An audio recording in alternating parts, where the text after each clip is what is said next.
You know, with release after release after release and a constantly growing backlog of brand new games or classic games that we never got around to playing, it's often easy to overlook the fact that sometimes you just need some good old-fashioned video game comfort food. What's going on, everybody? Welcome to Square Pegs. I'm Jay. Glad you're here. Thanks for stopping by. I am talking about games today that are ones that kind of feed my gaming soul, ones that I really love, warts and all, ones that just, to me, are kind of like perfect experiences, things that I just enjoy playing.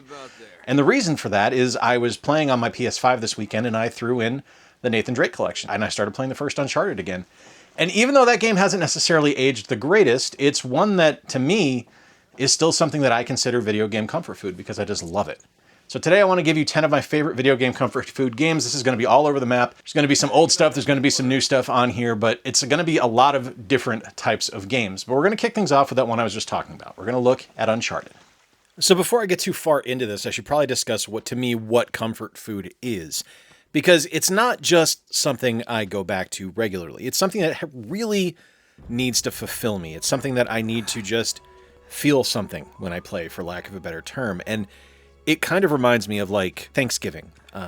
My grandparents have passed away. I was raised by my grandmother and my grandfather, and they've been gone now for over 10 years. And it's something where when I think of holidays where I don't get to spend with them anymore, the things that come back to me are things from our traditional family dishes that we used to have at every holiday to things like the dinner rolls that my grandmother would inevitably forget about and burn to a crisp because it was just what we did. We always had hockey puck dinner rolls at Thanksgiving dinner. So to me, that's what these games are. These are the ones that, to me, just kind of fulfill me and make me feel good, for lack of a better term. And there's different reasons for it, and I'll try to get into it on each of these. With Uncharted reminds me of my friend Brian. Brian was someone that I kind of met by happenstance. He's an incredible artist. I have his art all over my house. And he was a massive fan of the Uncharted games. It was something I'd never played. So when I finally got around to playing them, the first person I thought of was him. And how much these games meant to him and how much they have subsequently come to mean to me.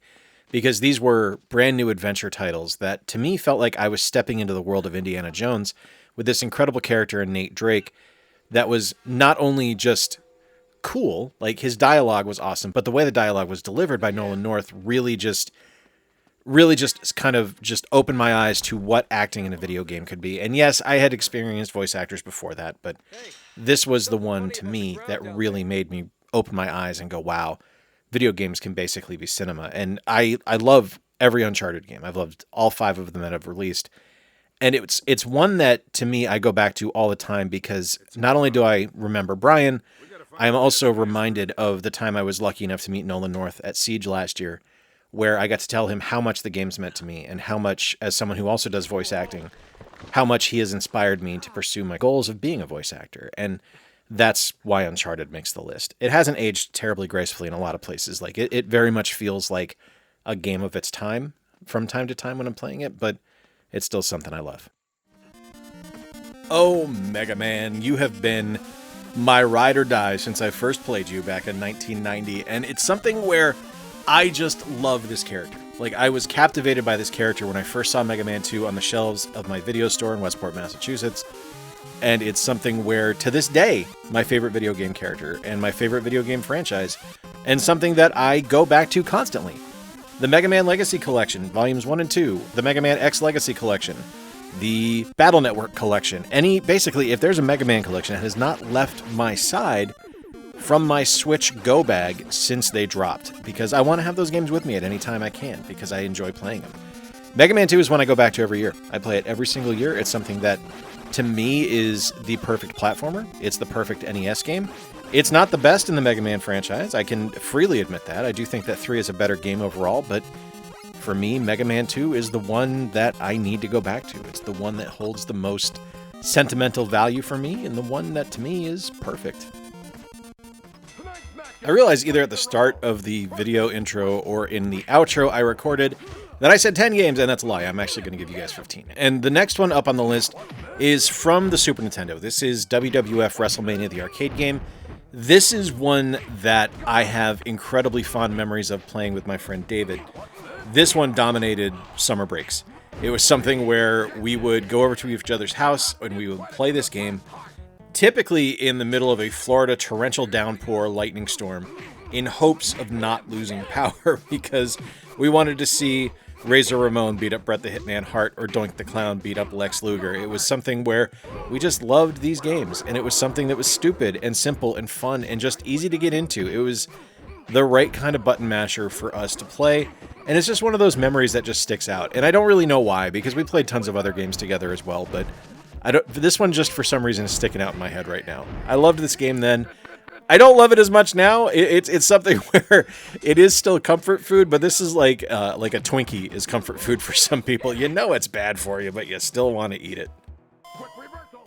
ToeJam Earl was the first roguelike I ever played. It was one that I had never seen anything like that, where the levels would constantly be different.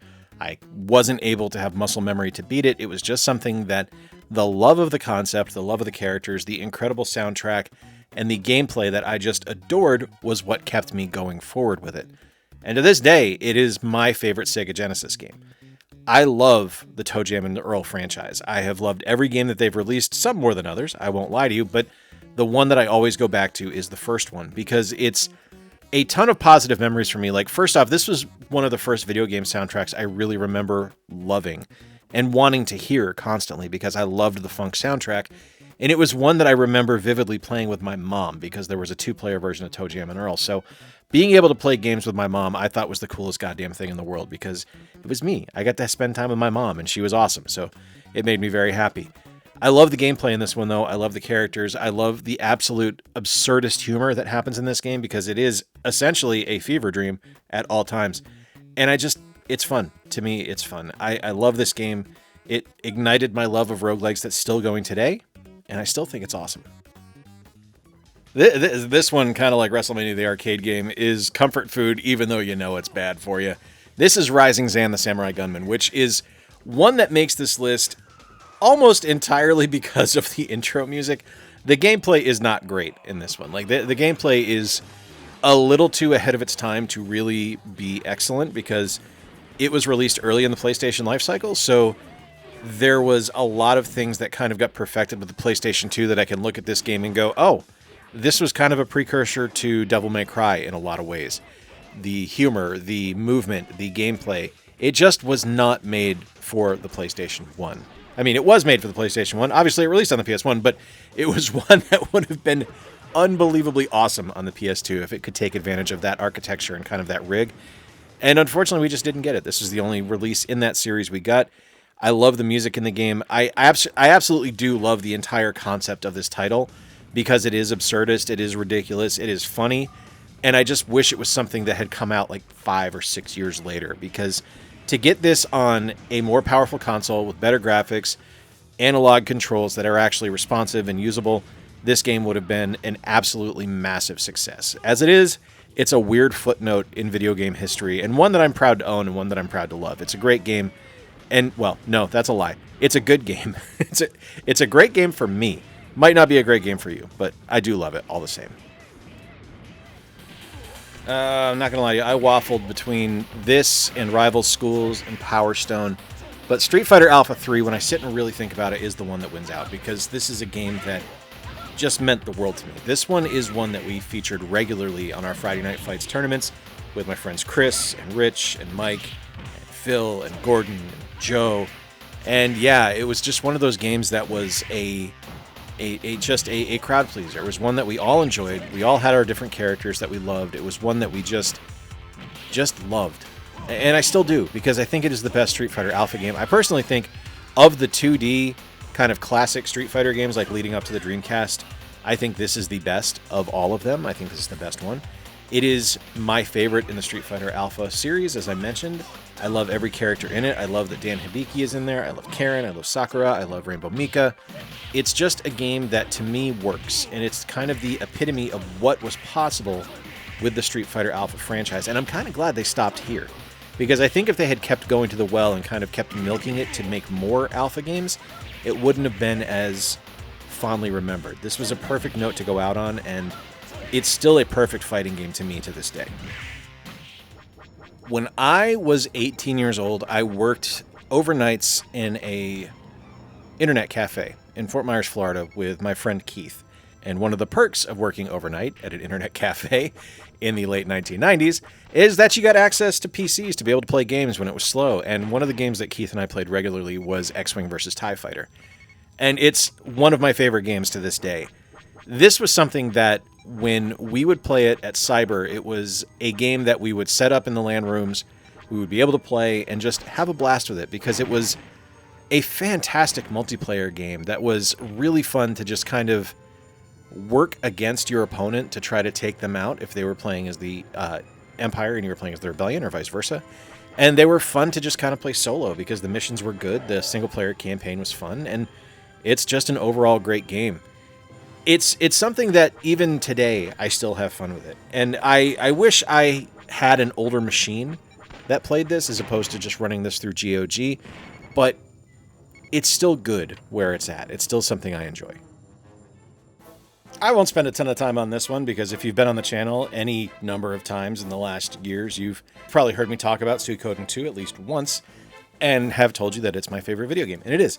It's one that I go back to every year. I have played it every year since its release. I have beaten it every year since its release, and I will continue to do so because it's still my favorite game. I bought 3 copies of the Suikoden 1 and 2 HD remasters on the Switch, on the PS5, and the Xbox Series X when it released because I wanted to make sure that I was supporting my favorite video game. It's a masterpiece of storytelling, one of the best JRPGs ever made. A fantastic blend of both traditional turn-based RPGs, some strategy elements, and some great story and minigame components that just make it, in my eyes, the best JRPG ever made. It's a fantastic game, my favorite of all time. I will always go back to this every year. While I do think that Street Fighter Alpha 3 is my favorite of the 2D Street Fighter games, I think my favorite fighting game of all time will always be Marvel vs. Capcom 2. Specifically the Dreamcast release. As much as I love the arcade version, and I'm thrilled that we got the arcade version re-released recently, the Dreamcast version remains my favorite because I really enjoyed the unlock component. And this was something that, to me, was really important because this was another one that was featured in our Friday Night Fight tournaments where a bunch of my friends and I would get together and we would just have fighting game tournaments. And whoever won got the bragging rights for that week. We didn't have trophies or anything like that. We just had the opportunity to hang out with our buds. And one of the things I loved about Marvel vs. Capcom 2 on the Dreamcast was the unlock conditions and the ability to buy things in the store. So whichever one of us owned it, and I'm pretty sure it was Chris that owned it because he had the Dreamcast, although Rich might have owned it and had the Dreamcast, I can't remember exactly which, we would always get every week a new treat of things that were unlocked. We didn't just have every character right away. It was something we had to work our asses off to unlock. Well, work our asses off. We had to play our asses off to unlock. And it was always cool to kind of see the rewards from them being able to play throughout the week to see what they unlocked. And it was awesome. It's still awesome. It's still brilliant. It's still fantastic. And that unlock component to me was just aces. I absolutely loved it. It was one of my favorite memories was being able to see what new stuff we got every week. This one makes the comfort food list because I remember seeing Crazy Taxi for the first time at Rocky's Replay in Castleberry, Florida, on my way home from working at Barney's Coffee and Tea, which was hosted in the Goodings grocery store across the street. I loved that job. I loved working in cafes. I still say to this day that working in a coffee shop was my favorite job I ever had because you get to learn so much about people and talk to so many people. And I really liked that the job afforded me tip money to be able to stop by the arcade on the way home to play some games. And Crazy Taxi was one of those machines that they had there. And it was absolutely mind-blowing to play on an arcade. But even more so was to get an almost perfect port of the arcade version on the Dreamcast when it released. And to be able to play it there. And to have the Offspring blaring in my ears as I played. To be able to run this just absolutely ridiculous route to pick up as many people as I possibly could, deliver them to their destination as fast as I could, and to make money doing so was something that I loved. And I still enjoy. It's still a fun game to this day. I love the simplicity of it. Like, it is a perfect arcade experience. It's there to munch quarters. It's there to have fun and like bite-sized fun because you're usually in the game for like 5 minutes and that's it. And then it's time for the next player. But God, I still love it to this day. It's still awesome. There's something absolutely brilliant about WarioWare. And this is one that was kind of like a signature experience for me because when I got hooked on the Game Boy Advance, it was because of WarioWare and Mega Micro games. Because I didn't really see the need of it. Like, I liked the concept of the Game Boy Advance. I loved my original Game Boy and my original Game Boy Color, but I didn't really see the need of the Advance. Like, it was, I don't know. I wasn't a believer at first. And I don't really know why, because it's Nintendo. Of course I'm going to buy it eventually. But it took until WarioWare released for me to really jump on board with that console. And it was something where just the absurdity of what was happening in this game and just the variety of games as well.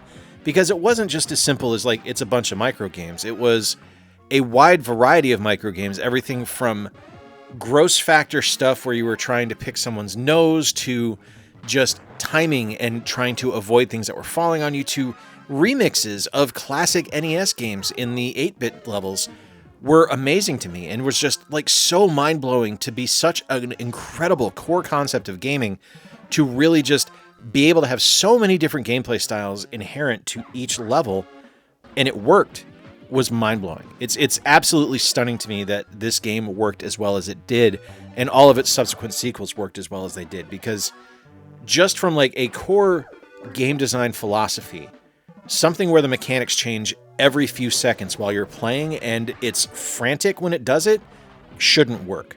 But this does. I love it. I talked about this game a couple of weeks ago in another video. I can't remember which one it was off the top of my head, but NASCAR Thunder 2004 was kind of the first game I really kind of spread my wings on a little bit in the video game industry. Like, I had done NCAA Football 2004 before that, but NASCAR was the first one where I had done something where I actually felt important. I was working on the EA Sports Bio feature on the Xbox, which, if you don't remember what that was kind of achievements before achievements were a thing. And it was something where I was part of the Xbox team, and I loved every second of being on that team because it was just such a magical experience. It was such a wonderful team. My boss, Justin, my friend Justin, I call him my boss still. It's been 20 years. I still call him boss. But my friend Justin was the team lead on that one, and it was something where I learned so much about my career and who I was as a quality assurance tester to be able to work on something that I didn't really care about. I wasn't a NASCAR fan, but to be able to work on that game and to see it kind of advance my career as far as it did because of the influence of the people on that team, my boss Justin, and the other people I worked with on that team, was amazing. I'm still doing that job to this day because of what I learned from that game. So yeah, NASCAR Thunder, absolute comfort food. This one has roots back to EA as well. This is Mario Kart DS. And the reason this one has roots back to EA was because of being able to game share this one. And this was something where we would play this game on breaks when we were working on, I want to say, Madden 09 on the DS, which, if you don't know about that game, that was one that had paper football. You're welcome. Scott the Woz is wrong. That game is brilliant. And it's one where the team would just get together in the break room. We would play Mario Kart DS. We would share the game and have a great old time. And it was one that really showed me the value of what that game share feature meant, because it meant anyone could play. Everyone had a DS on the team, but not everyone owned Mario Kart DS. So for us to be able to share the game and to play that experience and just hang out and have a good time as a team was awesome. And that was just one of the things that we would do on break. Like, we'd watch movies. Like, I remember watching National Treasure together on a break, and it was fun, man. That was such a great team and such a great experience for something that was such an afterthought of a game at that studio that was not expected to do anything. And truth be told, it sure didn't. But we still had fun with it. Like, my friend Matt was the producer on it and one of the designers. And my buddy DeFaz was the QA lead on it. I was the QA manager on it. It was just awesome. Such a great team. Great experience overall. Absolutely loved it. It was going to be between this one and Fight Night Round 3, but I've talked about Fight Night Round 3 a lot on this channel. So this is Mirror's Edge, which I've talked about a fair amount on this channel as well, but Mirror's Edge is on here because this was the first game I worked on where I realized that there was more than just my studio to think about. For so long, I was insulated at the studio I worked at EA, where everything was NASCAR or Madden or NCAA football, and that was all we worried about. That's all we thought about.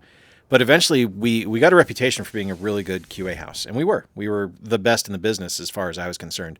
And that meant our other studios under the EA umbrella wanted us to test their games. And one of the games I got to work on was Mirror's Edge, and it was something where I remember working on that, and we got the honor of working on that game because they needed help and they needed the best to work on it, and that's who we were. And it was something where when we got to test that and we got to come in late in the game on it, but we got to help with cleanup on it to make sure that the game was as good as it could be before it released, it was a huge honor. It was something that felt really good. And it was something that also, because I knew that my time in the industry was starting to wind down at that point, where I realized that I didn't just have to think that this was a one-and-done career. I could branch out. I could do other things. And like I said earlier with NASCAR, I'm still doing it. I'm just doing it in a much different way now.